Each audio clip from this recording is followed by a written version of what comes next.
felicidade do homem perdoado e a exortação ao arrependimento. Bem-aventurado aquele cuja transgressão é perdoada e cujo pecado é coberto. Bem-aventurado o homem a quem o Senhor não imputa maldade, em cujo espírito não há engano. Enquanto eu me calei, envelheceram os meus ossos pelo meu bramido em todo o dia, porque de dia e de noite a tua mão pesava sobre mim.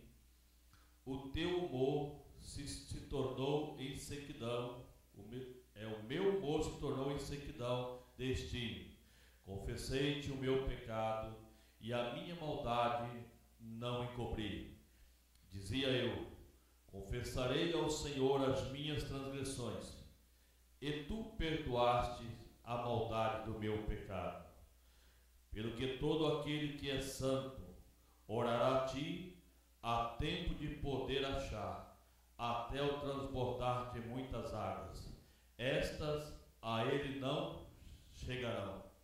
Tu és o lugar onde me escondo, tu me preservas da angústia, tu me cinges de alegres cantos de livramento. Instruir-te-ei e ensinar-te-ei os caminhos que deves seguir, e guiar-te-ei com os meus olhos.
Esse próximo hino é baseado no livro de Isaías, capítulo 53, versículo 5 em diante, que diz assim: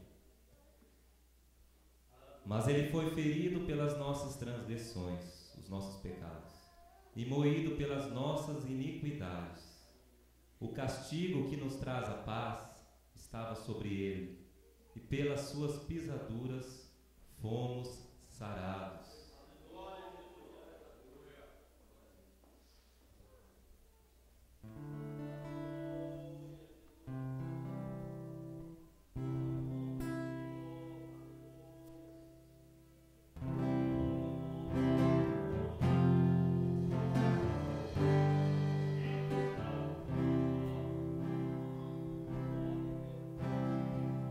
Ele foi traspassado pelas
Eu estava meio indeciso se eu ia adorar a Deus com esse hino aqui na manhã, porque é um pouco difícil para mim. E na minha oração eu pedi a Deus graça para poder orar a mim, para poder louvar a Deus. E ele, depois da minha oração, me entregou esse salmo que eu gostaria de compartilhar com os irmãos. É um pouco extenso, pastor, me perdoa, um minutinho a mais. Mas eu queria compartilhar com os irmãos o Salmo 118, que, amados, é uma oração maravilhosa para Deus e fala da minha vida. E foi a resposta de Deus para mim essa manhã, para que eu pudesse vir aqui na frente e louvar a Deus. Os irmãos encontraram? Assim diz o Salmo, irmãos: louvai ao Senhor, porque Ele é bom, porque a sua benignidade é para sempre. Diga agora a Israel que a sua benignidade é para sempre. Diga agora à casa de Arão que a sua benignidade é para sempre. Digam agora os que temem ao Senhor que a sua benignidade é para sempre. Invoquei o Senhor na angústia. O Senhor me ouviu e me pôs em lugar largo. O Senhor está comigo. Não temerei o que me pode fazer o homem. O Senhor está comigo e entre aqueles que me ajudam, pelo que verei cumprido o meu desejo sobre os que me aborrecem. É melhor confiar no Senhor do que confiar no homem. É melhor confiar no Senhor do que confiar nos príncipes. Todas as gentes me cercaram, mas no nome do Senhor as despedacei. Cercaram-me e tornaram a cercar-me, mas no nome do Senhor eu as despedacei. Cercaram-me como abelhas, mas apagaram-se como fogo de espinhos, pois no nome do Senhor as despedacei. Com força me impeliste para me fazeres cair, mas o Senhor me ajudou. O Senhor é a minha força e o meu cântico, porque Ele me salvou. Não, nas tendas dos justos, a voz de júbilo e de salvação. A destra do Senhor faz proezas. A destra do Senhor se exalta. A destra do Senhor faz proezas. Não morrerei, mas viverei e contarei as obras do Senhor. O Senhor castigou-me muito, mas não me entregou à morte. Abri-me as portas da justiça. Entrarei por elas e louvarei ao Senhor. Esta é a porta do Senhor, pela qual os justos entrarão. Louvar-te-ei, porque me escutaste e me salvaste. A pedra que os edificadores rejeitaram tornou-se cabeça de esquina. Foi o Senhor que fez isso, e é a coisa maravilhosa aos nossos olhos. Este é o dia que fez o Senhor. Regozijemo-nos e alegremo-nos nele. Salva, ó Senhor, nós te pedimos. Ó Senhor, nós te pedimos, prospera. Bendito aquele que vem em nome do Senhor. Nós vos bendizemos desde a casa do Senhor. Deus é o Senhor que nos deu a luz. Atai a vítima da festa com cordas e levai-a até os ângulos do altar. Tu és o meu Deus, eu te louvarei. Tu és o meu Deus, e eu te exaltarei. Louvai ao Senhor, porque Ele é bom, porque a sua benignidade é para sempre.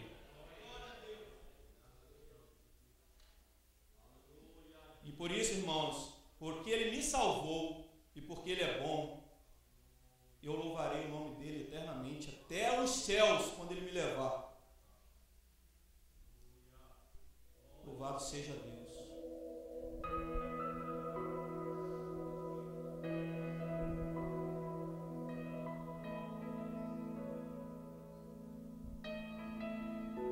I can only imagine what you'll be like when I walk by your side. I can only imagine what my eyes will see when your face is before me. I can only imagine. I can only imagine. Surrounded by your glory, what will my heart feel? Will I dance for you, Jesus? Oh, in all of your be still. Will I I stand in your presence? Or to my knees will I fall? Will I sing hallelujah? Will I be able to speak at all? I can only imagine.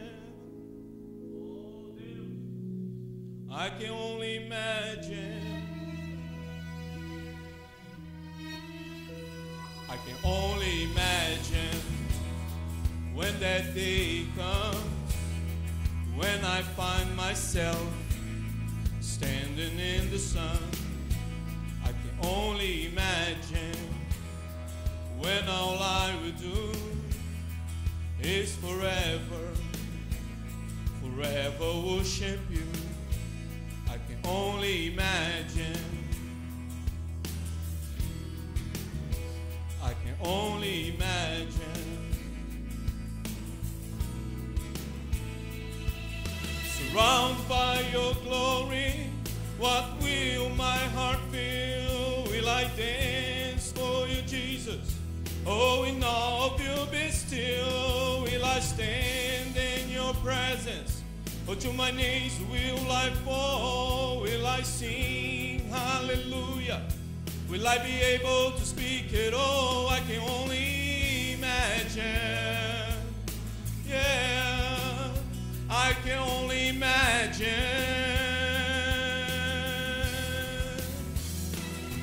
Surrounded by your glory, what will my heart feel? Will I dance for you, Jesus?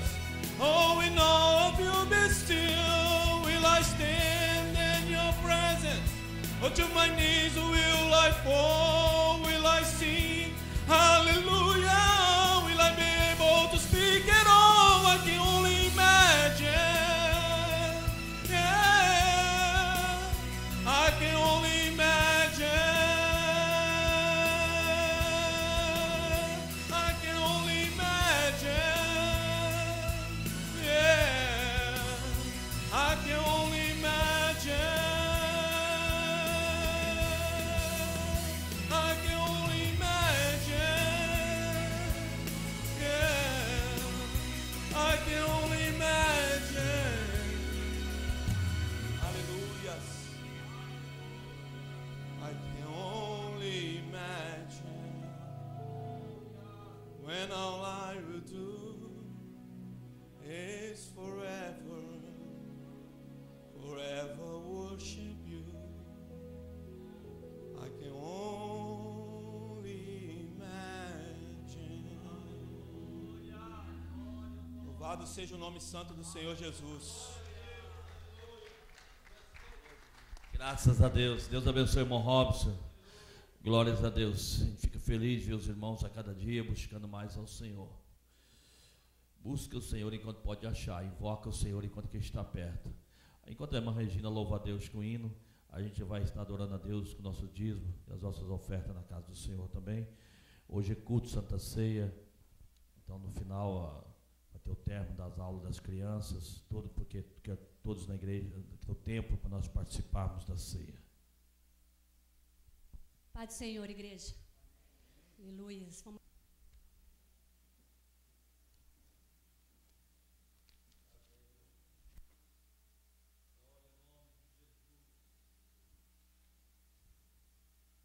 Eu saudar os irmãos com a gloriosa paz do Senhor Jesus Cristo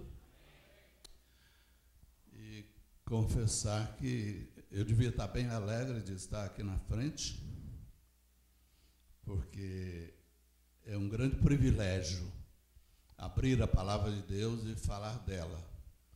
Mas, irmãos, o meu temor é tão grande. Este lugar aqui é um lugar de tanta responsabilidade que eu quero fazer um pedido a você, enquanto nós estivermos aqui falando da palavra do Senhor, esteja você orando para que o Espírito esteja atuando e que o nome do Senhor Jesus Cristo seja louvado nesta manhã no nosso meio. Eu confesso que preferi estar aí no seu lugar, ou mesmo sentado aqui atrás, ouvindo, mas o Senhor tem seus mistérios. E eu acho que o mistério maior que ele tem é me botar aqui na frente para falar para vocês.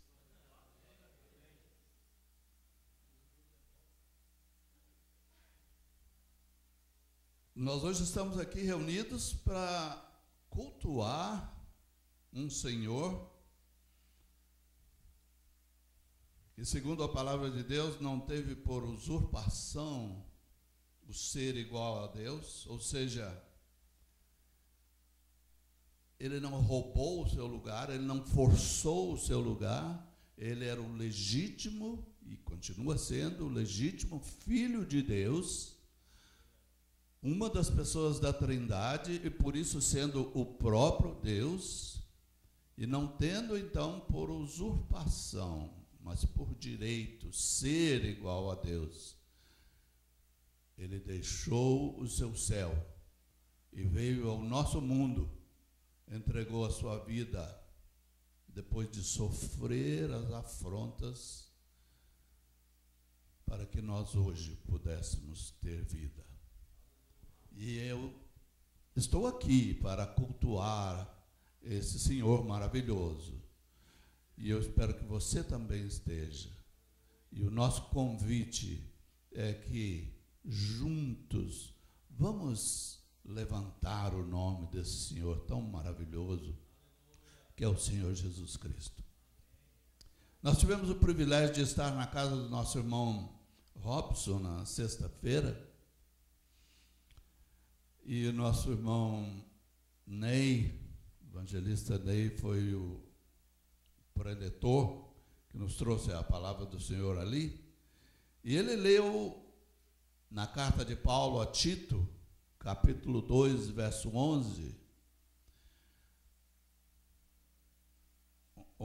a 15.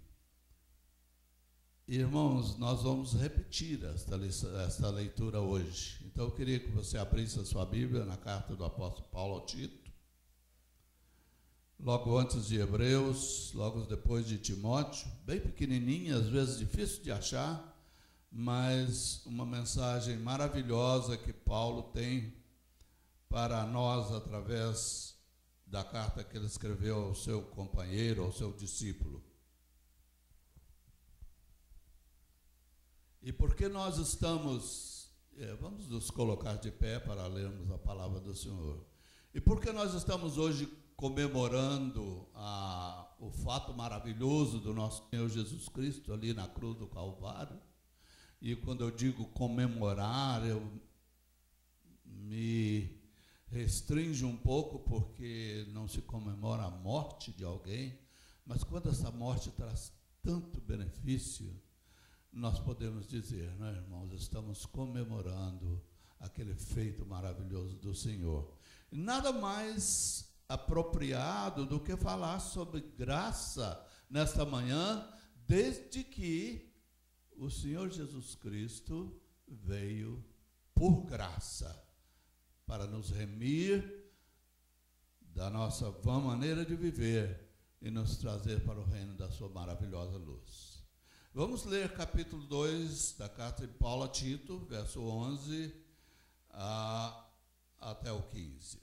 Porque a graça de Deus se há manifestado, trazendo salvação a todos os homens, ensinando-nos que, renunciando à impiedade e às concupiscências mundanas, vivamos nesse presente século sóbria, justa e piamente, aguardando a bem-aventurada esperança e o aparecimento da glória do grande Deus e nosso Senhor Jesus Cristo, o qual se deu a si mesmo por nós, para nos remir de toda a iniquidade e purificar para si um povo seu, especial, zeloso de boas obras.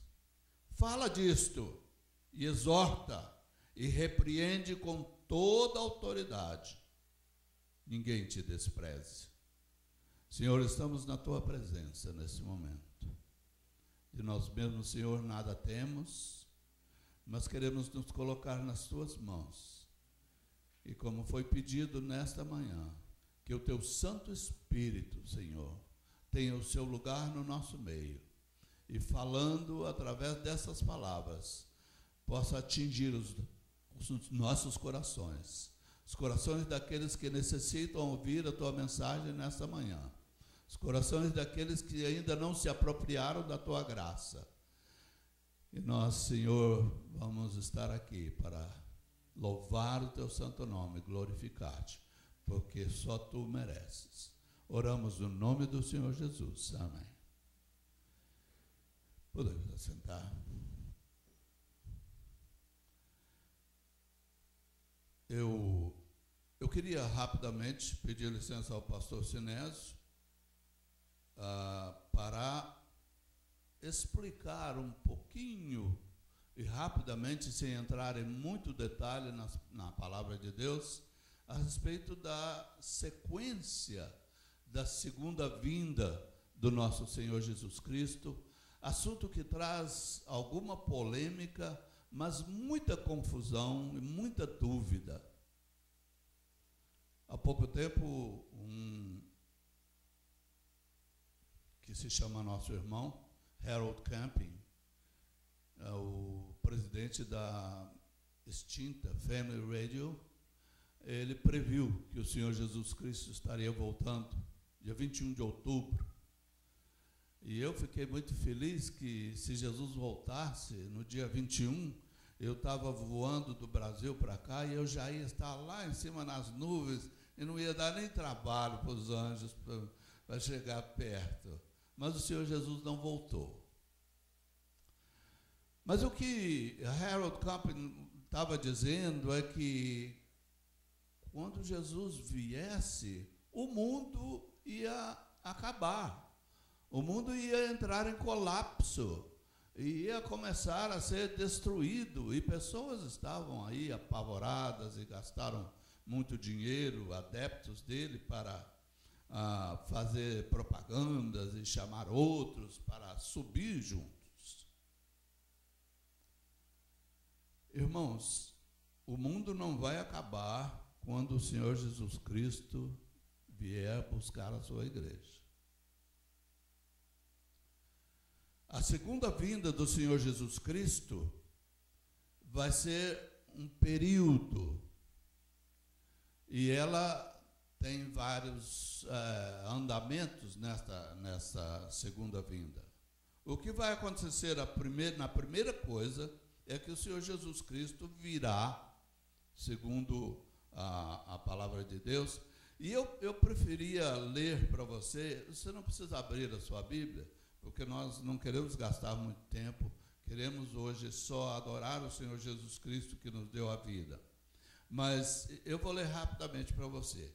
Não quero, porém, irmãos, e eu estou lendo em Tessalonicenses capítulo 4, não quero, porém, irmãos, que sejais ignorantes acerca dos que já dormem, para que não vos entristeçais com os demais que não têm esperança. Porque se cremos que Jesus morreu e ressuscitou, assim também aos que em Jesus dormem, Deus os tornará a trazer com ele.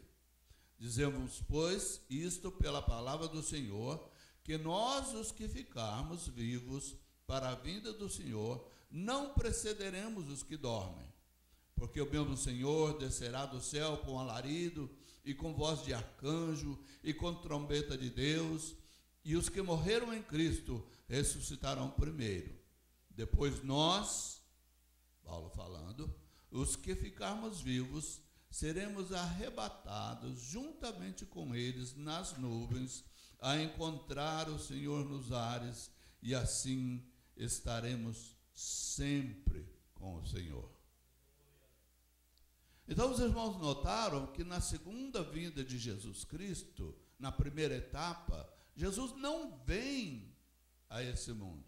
Ele vai encontrar os seus nos ares. E ele virá com alarido e com som de trombetas. Mas quem vai escutar esse alarido? Primeiro os mortos, que ressuscitarão, e depois nós. Paulo me dá a autoridade de falar que nós, os que estivermos vivos, porque o Senhor pode voltar hoje, irmãos. O Senhor pode voltar amanhã. O Senhor pode voltar nos nossos dias.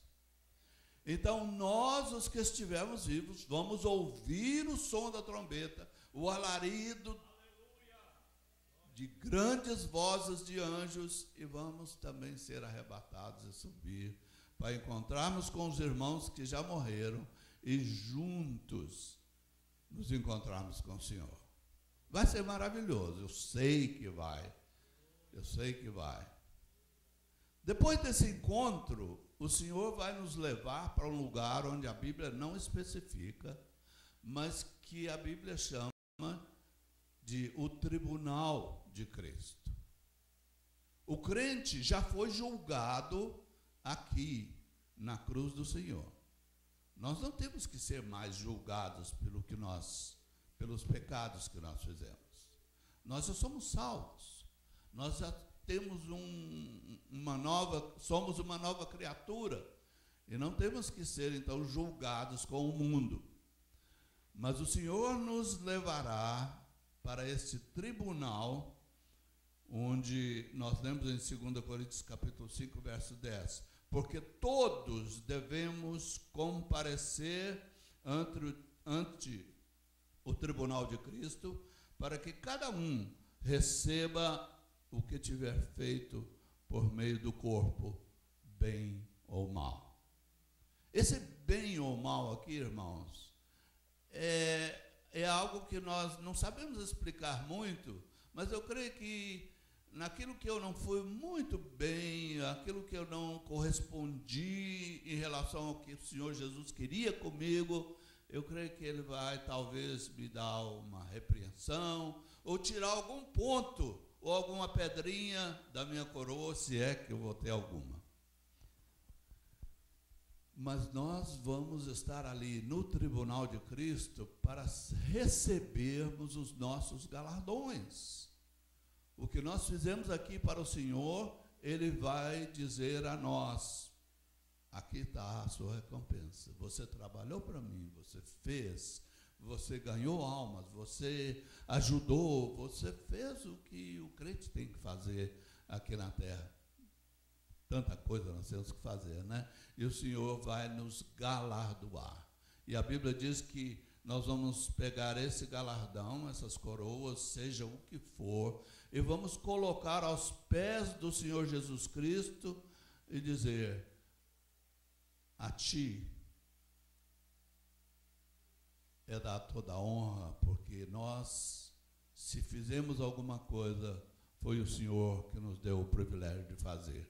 Então nós vamos depositar as nossas coroas. Eu imagino Paulo com 2 carretas de coroa chegando, né, para depositar aos pés do Senhor Jesus Cristo. Enquanto que muitos vão chegar ali cheirando a fumaça. Não vão ter nada para apresentar aos pés do Senhor. Mas glórias a Deus, pelo menos chegou lá, né? Melhor chegar sem nada do que não chegar. Mas não é isso que o Senhor quer. O Senhor quer que nós façamos a obra dele aqui nesse mundo e assim recebamos os nossos galardões. Após a recompensa que vamos receber e depositá-las nos pés do Senhor, nós vamos para a grande festa, as bodas do Cordeiro, o casamento entre a igreja e o Senhor Jesus Cristo. E esse período será mais ou menos de 7 anos. Então nós vamos ter uma festa de 7 anos no céu e, irmãos, vai ser muito bom outra vez, né? Mais uma vez vai ser muito bom. Enquanto nós estivermos ali nessa festa, no mundo vão estar acontecendo muitas coisas. Nos primeiros 3 anos e meio vai haver um período de paz. Irmãos, eu estou falando isso porque eu li na Bíblia de estudo pentecostal e a sequência é a mesma da maneira como eu aprendi quando eu era bem pequeno ainda. Então nós não temos nenhuma divergência, pelo menos com as Assembleias de Deus em relação a esta sequência. Alguém contesta, mas o que importa é que a glória e a graça do Senhor Jesus vão ser manifestadas nesta época. 3 anos e meio vão ser de paz aqui na terra. O homem do pecado, o anticristo, vão fazer uma aliança com os dirigentes de Israel. Eu não sei como e o que será, mas vai ser um período de paz em que eles juntos vão trabalhar nesse mundo para o bem da humanidade.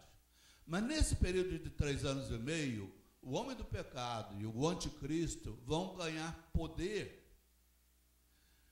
E no final dos 3 anos e meio, eles vão tomar o poder. Vão proibir o culto no templo. Vão começar a perseguir os que não concordarem com eles. Israel vai ser inimigo.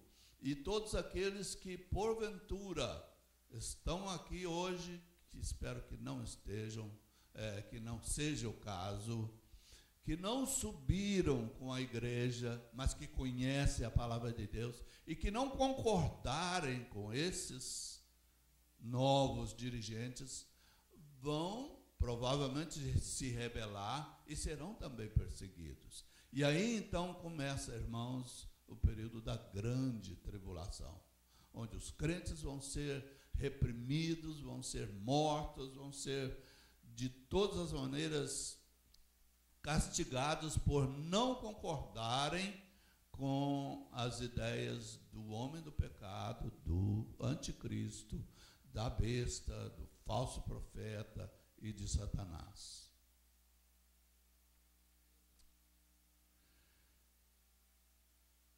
Esses inimigos de Deus vão reunir uma grande multidão no mundo e vão lutar contra Israel, cercar Jerusalém. E quando eles estiverem com a vitória na mão, o Senhor Jesus Cristo descerá, segundo Apocalipse capítulo 19 e para frente, vocês podem ler depois, no seu cavalo branco, com uma espada na boca, como João viu ele na primeira visão, e vai descer e derrotar o inimigo. E aí então vem essa manifestação da glória de Deus e do Senhor Jesus Cristo, quando ele vencer os seus inimigos e estabelecer o seu reino aqui nesse mundo. Todos os outros serão lançados no lago de fogo. Satanás será preso, colocado numa prisão por 1000 anos, e o reino milenar de Jesus vai iniciar-se. Um reino de paz, onde a terra vai se recuperar de todas estas coisas más que existem, porque a maldição que Deus colocou nela lá no Éden vai ser retirada, e nós vamos viver com o Senhor, a igreja, com Jesus e os seus anjos, vamos reinar aqui nesse mundo por 1000 anos.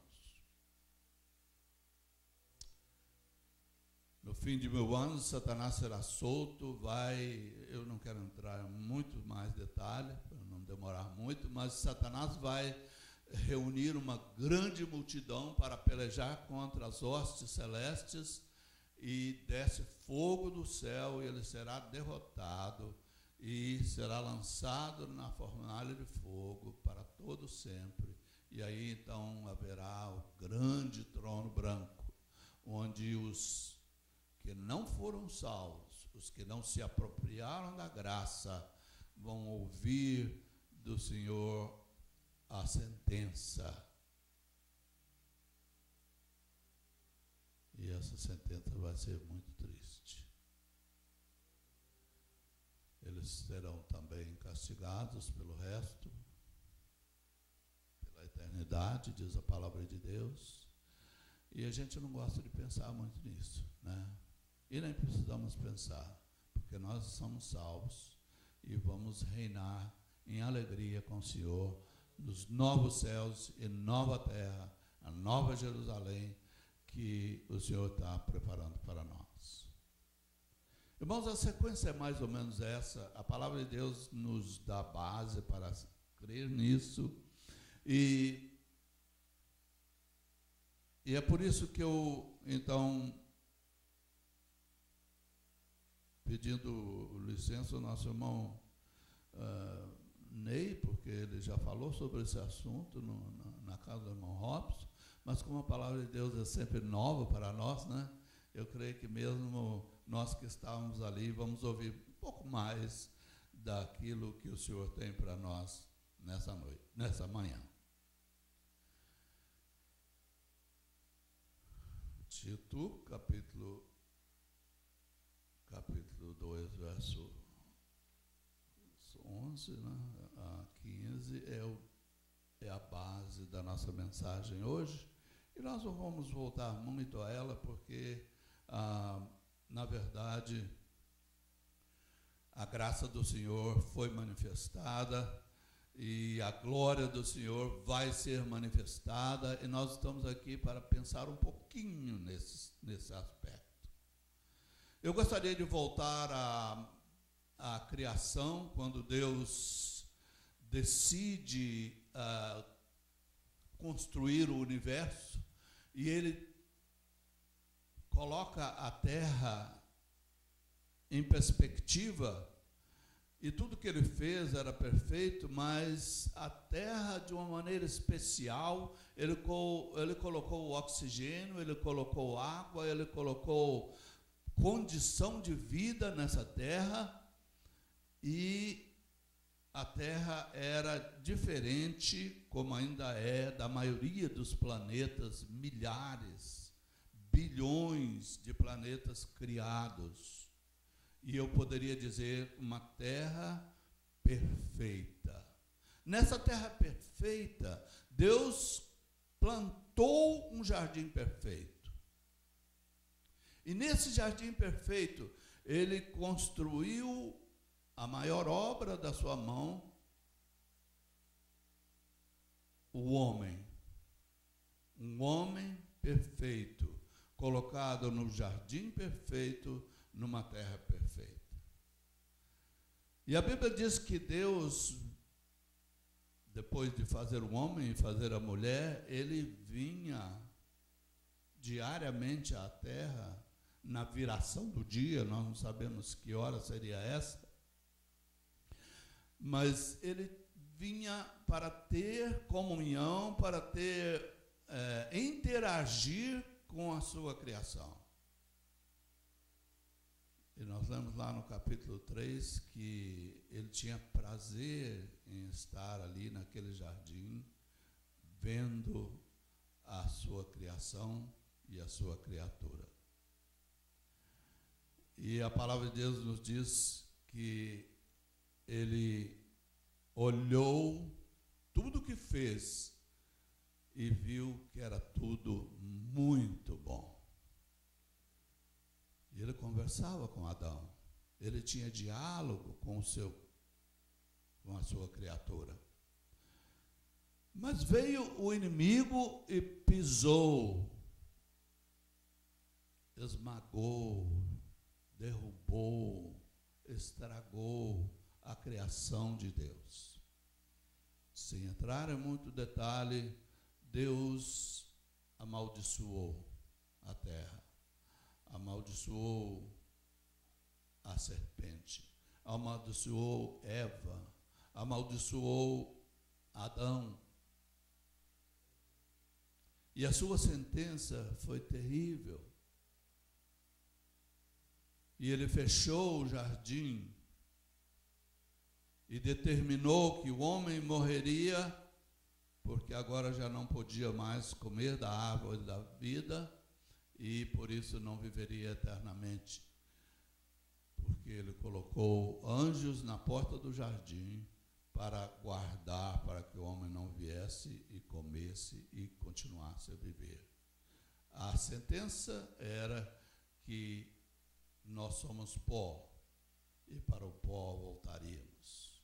Não importa quantos anos, mas nós até hoje nascemos e voltamos para o pó, não é isso?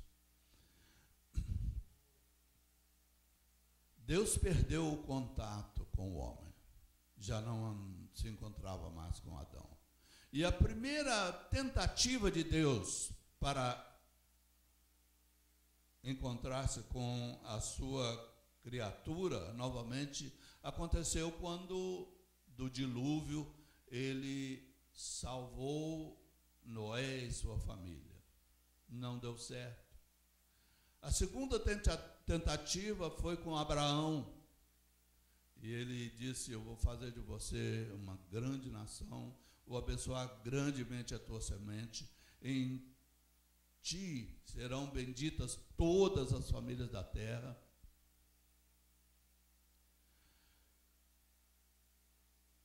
E a terceira tentativa que Deus fez foi no deserto de Êxodo capítulo 20, quando Deus entrega a Moisés as tábuas com os 10 mandamentos. Agora Deus, diante do seu povo, que ele já tinha separado, ele tenta uma aproximação direta e se revela através das tábuas da lei e dos preceitos que seguem essas tábuas que Moisés escreveu no livro de Levíticos, Deuteronômio e muitos outros locais.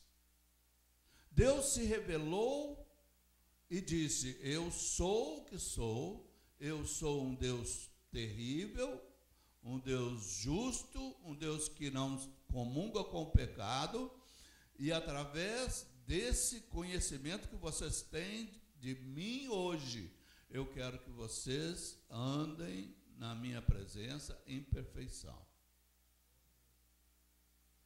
E a sentença é: obedece e vive, ou desobedece e morre. Não havia outra possibilidade.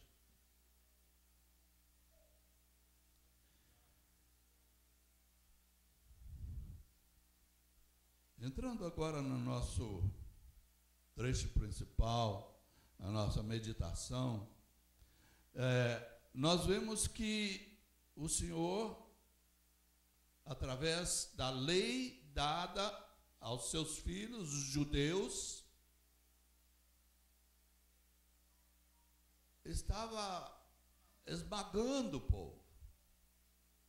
A lei dada aos judeus estava matando espiritualmente os filhos de Deus, condenando-os por causa da impossibilidade do homem. Não é que a lei era má, mas é porque o homem não tinha condição de viver segundo aquilo que Deus queria. Quanto mais Deus se revelava ao homem, quanto mais ele conhecia Deus, mais ele se sentia pecador. Mais baixo ele ficava, pior ele estava, porque a santidade de Deus é tão grande e a nossa falta de condição também é tão grande que a separação era impossível. Por isso Paulo então escreve o que ele escreveu no capítulo 2, porque a graça de Deus se há manifestado trazendo salvação a todos os homens. A graça de Deus se há manifestado, trazendo salvação, não a uma casta de pessoas, não a um grupo de pessoas, não aos judeus que eram os filhos que ele tinha separado para si, mas a todos. Portanto, todos aqueles que quisessem se apropriar dessa graça, teriam a salvação e sairiam da condenação de Deus.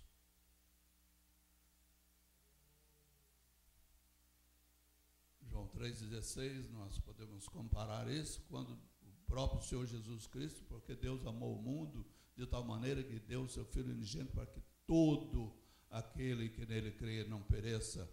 E o próprio João falando no seu primeiro capítulo, verso 9, ele diz: ali estava a luz verdadeira que alumia todo homem. A luz verdadeira, o Senhor Jesus Cristo, alumiando a todo mundo. Então, a oportunidade era para todos, a condição de recuperação era para todos,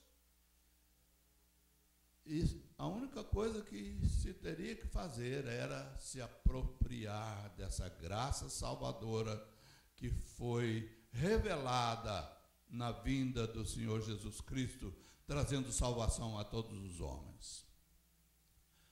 Paulo estava maravilhado com essa graça. Ele viajava para Damasco em seu cavalo com seus servos, quando de repente uma luz brilha no meio do caminho e ele cai no chão. E caído no chão da sua justiça, derrotado o seu orgulho por uma força superior a todas as suas crenças, humilhado no pó em que se transformou o seu poder, a sua autoridade, ele pergunta: quem és tu, Senhor? Que luz é essa que me cega? Que queres que eu te faça? Que queres que eu faça? Ah, irmãos, era o Saulo das leis, das obras, dos sacrifícios, dos sábados, das luas novas, tudo aquilo que Deus tinha determinado. Paulo seguia, mas Paulo, com tudo isso, ainda precisava da graça. E ele se derretendo, se desmanchando, se desfazendo, agora no chão caído, para dar lugar ao produto da graça. E ele mesmo declara: se alguém está em Cristo, é nova criatura. As coisas velhas já passaram, eis que tudo se fez novo. E agora esse produto novo da graça já não era mais Saulo, já se chamava Paulo, porque era uma nova criatura. Agora era o apóstolo Paulo, o enviado, o comissionado, o autorizado pelo Senhor. E segundo o próprio Senhor falou com Ananias, capítulo 9 de Atos, verso 15, um instrumento escolhido para levar o meu nome aos gentios, aos reis e aos judeus. E Deus ainda acrescenta: pois eu lhe mostrarei quanto importa sofrer pelo meu nome. Desde que a graça se mostrou salvadora em sua vida, Paulo agora compreendia. Tudo mudou. Nada mais era como ele pensava, mas sim como ele sentia na sua própria vida. Tomar parte, usufruir, desfrutar dessa bendita e maravilhosa graça. E no verso 13 ele define: na primeira vinda, a manifestação da graça. Na segunda vinda, a manifestação da glória. Jesus veio como cordeiro na sua primeira vinda. Mas Jesus virá na sua segunda vinda como leão. Na primeira vinda, ele como cordeiro, em silêncio, não abriu a sua boca perante os seus acusadores. E nós citamos Isaías, ele foi oprimido, mas não abriu a sua boca. Como cordeiro foi levado ao matadouro, como ovelha muda perante os seus tosqueadores, ele não abriu a sua boca. Na primeira, como cordeiro em silêncio. Na segunda, irmãos, e nós lemos em Jeremias, capítulo 25, verso 30, o Senhor desde o alto bramirá e fará ouvir a sua voz desde a morada da sua santidade. Terrivelmente bramirá contra a sua habitação, contra todos os moradores da terra. Na segunda vinda do Senhor Jesus Cristo, desde os céus se ouvirá o seu bramido. Ele não ficará em silêncio. Os seus inimigos o ouvirão. E ele que não abriu a sua boca na primeira vinda, na segunda ele rugirá como leão. Na primeira vinda, os malfeitores julgaram o Filho de Deus. Na segunda vinda, o Filho de Deus julgará os malfeitores. Na manifestação da graça, o Senhor Jesus foi julgado pelos malfeitores. Mas na manifestação da sua glória, ele próprio julgará os malfeitores. Na primeira vinda, a graça. Na segunda vinda, a sua glorificação.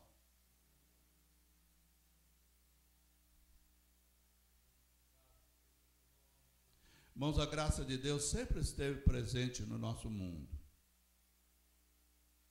Foi a graça quando Deus sacrificou um cordeiro para cobrir a nudez de Adão e Eva. Adão tinha pecado, descoberto que estava nu, pegou folhas de figueira, fez um avental para si e para Eva e se cobriram. Mas era a sua própria justiça. E quanto tempo duraria isso? E Deus, então, como provedor, já mostrando que um dia ele proveria a própria justificação do homem, ele mata um cordeiro, tira a sua pele e costura vestimentas para Adão e para Eva. Foi a graça de Deus. Foi a graça de Deus em chamar Enoque para si. Foi a graça de Deus de salvar Noé das águas do dilúvio. Foi a graça de Deus chamar Abraão para formar o seu povo. Foi a graça de Deus levantar a serpente no deserto para que o povo não morresse ao ser mordido pelas serpentes ardentes, já apontando para a vinda do Senhor Jesus Cristo. Foi a graça de Deus chamar e salvar a prostituta Raabe da cidade de Jericó, quando o povo destruiu a cidade, e fazer de Raabe uma prostituta pertencer à linhagem de Jesus Cristo. É muita graça, é graça manifestada. Foi graça ao trazer a estrangeira, moabita, Ruth, para casar-se com Boaz e se tornar parte na genealogia de Davi, e que de Davi nasceria o Senhor Jesus Cristo. Portanto, Ruth também participando, através da graça, uma estrangeira da genealogia de Jesus. Foi graça ver nascer o Senhor Jesus Cristo de Maria em Belém. Mas, irmãos, a graça de Deus só atingiu o seu máximo de proporção, quando na cruz o Senhor Jesus Cristo entregou a sua vida por mim e por você e disse: está consumado. O máximo da graça atingindo ao pecador, livrando-o da morte. E assim como a graça, a glória também, a glória de Deus esteve sempre presente no mundo. E nós lemos isso em Isaías capítulo 6, verso 3, quando os serafins e os querubins da visão de Isaías gritavam: Santo, Santo, Santo é o Senhor dos exércitos. Toda a terra está cheia da sua glória. Aleluia.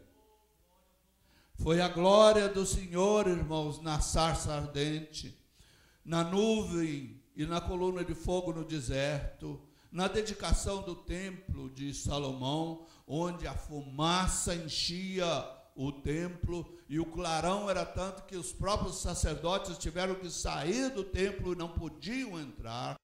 Era a glória de Deus brilhando no meio do seu povo. Foi a glória do Senhor no templo, na visão de Isaías, quando ele, derretendo-se, diz: ai de mim que vou perecendo, porque sou um pecador. E os meus olhos viram o Rei, o Senhor dos exércitos. Foi a graça, foi a glória do Senhor com os pastores de Belém naquela noite memorável, quando os anjos cantam glórias a Deus nas alturas, paz na terra, boa vontade para com os homens. A glória de Deus se manifestando quando o seu filho nasceu aqui na terra. Foi a glória do Senhor manifestada no Pentecostes, quando línguas de fogo desceram e pousaram sobre aqueles que estavam no cenáculo, e eles puderam pregar e dar testemunho de Jesus nas suas próprias línguas.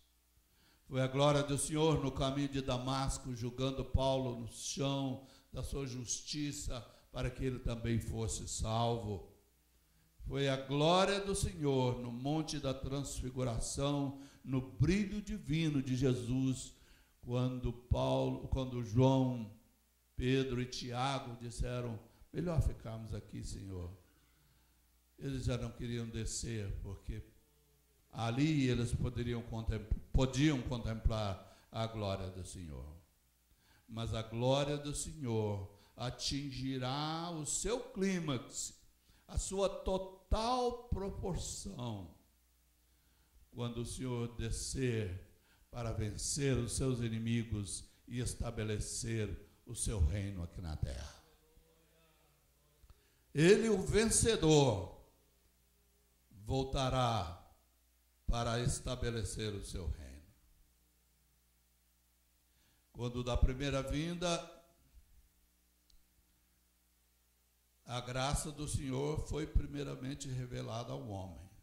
Mas agora olha o que Pedro diz daquele grande dia, no qual, 2 Pedro capítulo 3, ele escreve: